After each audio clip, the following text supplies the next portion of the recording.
BRS నేత రాజయ్య హస్తంగూటికి చేరేందుకు ముహూర్తం ఖరారైంది. కాంగ్రెస్ లో చేరికకు అధిష్టానం లైన్ క్లియర్ చేసింది.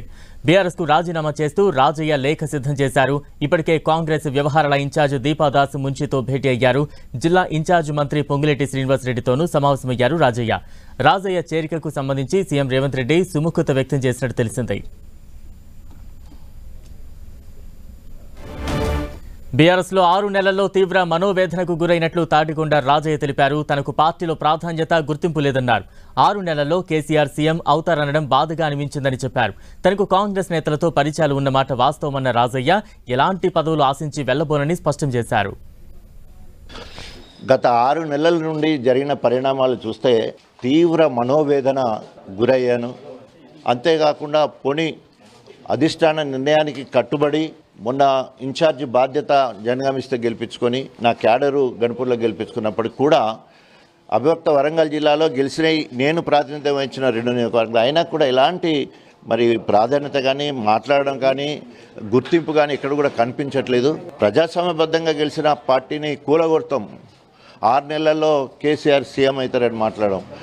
39 మంది ఉన్నాం, 7 ఎంఐఎం ఉన్నది, 8 మంది బీజేపీ వాళ్ళు ఉన్నారు. వాళ్ళని కలుపుకొని ప్రభుత్వం ఏర్పాటు చేసి స్థానిక నాయకులు మాట్లాడడం, ఆ డయాస్ మీద మనం కూర్చున్నప్పుడు బాధ అనిపిస్తుంది. ఎందుకంటే ప్రతిపక్షం కూడా చాలా ప్రజాస్వామ్యంలో ప్రతిపక్షం చాలా గొప్ప పాత్ర ఉంది. ముళ్ళుగార లెక్క పనిచేయాల్సిన అవసరం ఉంటుంది, ప్రజా సమస్యల మీద పోరాటం చేయాల్సిన అవసరం ఉంటుంది. ఓన్లీ రాజకీయాలంటే అధికారంలో ఉండడమే కాదు కదా. ఈరోజు ఆనాడు డిప్యూటీ సీఎం తీసేసినప్పుడు వీర విధేయుడిగా ఉన్నాను.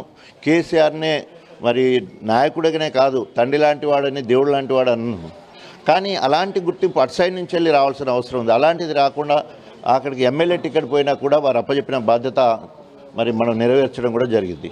సో ఈ రకంగా చేయడం వల్ల మాదిగా అస్తిత్వం, ముఖ్యంగా మాదిగా నాయకత్వం మొత్తం కూడా తీవ్ర వ్యతిరేకత కూడా రావడం జరిగింది. ఎందుకంటే డాక్టర్ రాజయ్య ఆత్మగౌరవం లేకుండా ఇంకా అందులోనే ఉంటున్నాడు అని చెప్పేసి. సో ఈరోజు మాదిగా అస్తిత్వం మీద, ఆత్మగౌరవం మీద దెబ్బపడుతుందనే భావన నాలో కలిగింది. కాబట్టి ఈరోజు బీఆర్ఎస్ పార్టీ పరంగా చాలా అసంతృప్తిగా ఉన్నాను.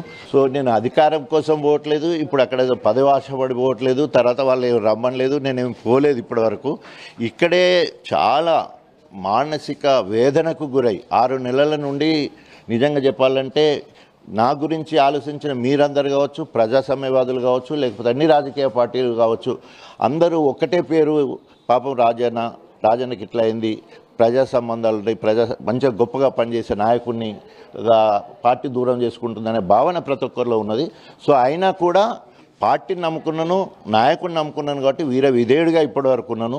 సో నేను ఇంత విధేయుడిగా ఉన్న నేను ఒకవేళ పార్టీని విడబోతున్నాను అన్నప్పుడు దాని అంతర్యం అర్థం చేసుకోవాల్సిన అవసరం ఉంది.